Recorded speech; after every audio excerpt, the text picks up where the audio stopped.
अस्सलाम वालेकुम। जैसा कि आप हमारे चैनल के बारे में ऑलरेडी थोड़ा बहुत शायद जान चुकी हूँ कि ये कोरोना वायरस की वजह से होम स्कूलिंग हो रही है बच्चों की। तो हम लोग पढ़ रहे थे उर्दू की एक किताब जिसका अभी तक हमने एक चैप्टर किया है, बुराईनगर। And I am not doing, मैं बच्चों की पोएम्स और उन चीज़ों को अभी नहीं टच कर रही हूँ क्योंकि मुझे ये है कि बच्चे कहानियों में ज़्यादा दिलचस्पी लेते हैं, तो हम उनकी कहानियाँ ज़रा पहले कवर करा देते हैं। इसी तरह से you should say sorry okay. तो उस्ताद का एहतराम, उस्ताद का अदब, ये एक उर्दू की कहानी है, ठीक है। और हम ये करते हैं। कहते हैं किसी मुल्क में एक बहुत मशहूर पहलवान रहा करता था। वो कुश्ती लड़ने के फ़न में बहुत महारत रखता था। इसके बारे में दुनिया भर में मशहूर था कि इसको कुश्ती में कोई नहीं हरा सकता। इसकी वजह ये थी कि इसको कुश्ती लड़ने के इतने दाव आते थे कि जो भी इससे कुश्ती लड़ने आता इसके साथ हमेशा नया दाव इस्तेमाल करता और फ़ौरन ही इसे चट कर देता। इस वक्त के नौजवान इससे कुश्ती लड़ने का फ़न सीखने आते और मश्क के ज़रिए महारत हासिल करते थे। मश्क लाइक प्रैक्टिस, इस पहलवान साहब का एक ख़ास शागिर्द था। वो नौजवान अपने उस्ताद से सारे दाव बहुत मेहनत और लगन से सीखता था। उस्ताद साहब भी इस पर बहुत मेहनत करते थे। वक्त गुजरने के साथ साथ वो उस्ताद पहलवान बूढ़ा होता गया और इसका शागिर्द लंबा चौड़ा और सेहतमंद नौजवान बन गया। इसने बहुत मेहनत की और कुश्ती लड़ने के फ़न में खूब महारत हासिल की। इसकी कुश्ती की दुनिया भर में खूब शोहरत हुई। इस वजह से शागिर्द में गुरूर पैदा हो गया। एक दिन शागिर्द किसी महफिल में बैठकर शेखियाँ बिगाड़ रहा था कि मेरा उस्ताद बेशक उम्र में मुझसे बड़ा है, लेकिन मैंने कुश्ती के फ़न में इससे ज़्यादा दाव सीख लिए हैं, इसलिए मेरे जैसा पहलवान दुनिया में अब कोई नहीं है। इस महफिल में बहुत से लोग बैठे इसकी बात सुन रहे थे।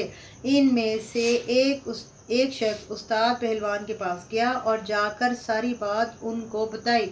उस्ताद पहलवान थोड़ी देर सोचते रहे और फिर इस शख्स से कहा कि जाओ और मेरी तरफ से मुकाबले की दावत दो और पूरे शहर में मनादी करवा दो कि जुमे की नमाज के बाद सब लोग बड़े मैदान में जमा हो जाएं। उस्ताद पहलवान ने अपने शागिर्द को मुकाबले की दावत दी है क्योंकि शागिर्द पहलवान ने अपनी बहादुरी की ऐसी डींग मारी थी कि वो एक ही दाव लगाएगा और मैदान मार लेगा, इसलिए पूरा मैदान लोगों से भर गया। शागिर्द पहलवान अखाड़े में खूब ढोल बजवाकर दाखिल हुआ और कहने लगा, मुझ जैसा बहादुर कुड़ैल जवान और अपने फ़न में माहिर कोई नहीं है। आज जो भी मेरे सामने आएगा मैं इसे मैं हरा दूंगा। इसके बाद बूढ़े उस्ताद पहलवान मुकाबले के लिए अखाड़े में आए तो लोगों को शागिर्द की बात सच लगने लगी कि ऐसा कमज़ोर पहलवान ऐसे ताकतवर पहलवान का मुकाबला कैसे करेगा। लोग मायूस होने लगे, बेकार अपना वक्त ज़ाया किया। कुश्ती शुरू हो गई और चंद लम्हों में ख़त्म भी हो गई। लोग दंग रह गए क्योंकि उस्ताद पहलवान ने एक ही दाव में शागिर्द पहलवान को चिट कर दिया। सब लोगों ने उस्ताद को कंधों पर उठा लिया और उस्ताद की वाह वाह होने लगी। उस्ताद से लोगों ने जब पूछा कि ये कैसे हुआ तो उस्ताद ने कहा कि मैंने इसे दाव सिखा दिए थे, लेकिन एक दाव नहीं सिखाया था क्योंकि मुझे इसकी निगाह में अदब की कमी दिखाई देती थी, इसलिए आज मैंने उसी दाव का इस्तेमाल किया और इसे चिट कर दिया। इसीलिए कहते हैं कि बाअदब बानसीब होता है। अगर वो शागिर्द तकब्बुर ना करता और अपने उस्ताद का एहतराम करता तो इसे यूँ रुसवा ना होना पड़ता। आप भी हमेशा अपने उस्ताद का एहतराम कीजिए। अल्लाह ताला आपको बहुत सी कामयाबियाँ देगा, आमीन। ये हमारा उर्दू का 4th ग्रेड का चैप्टर था। जैसा कि आपने देखा होगा ये छोटा सा मुख्तसर था और ख़ासा कोई आसान उर्दू में था।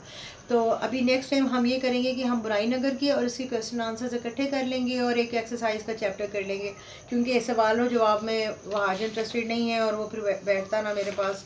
तो thank you very much. Next जो हमारा चैप्टर है वो कायदे-ए-आज़म जब बच्चे थे वो होगा। So please like and subscribe our channel. Thank you very much. अल्लाह हाफिज़।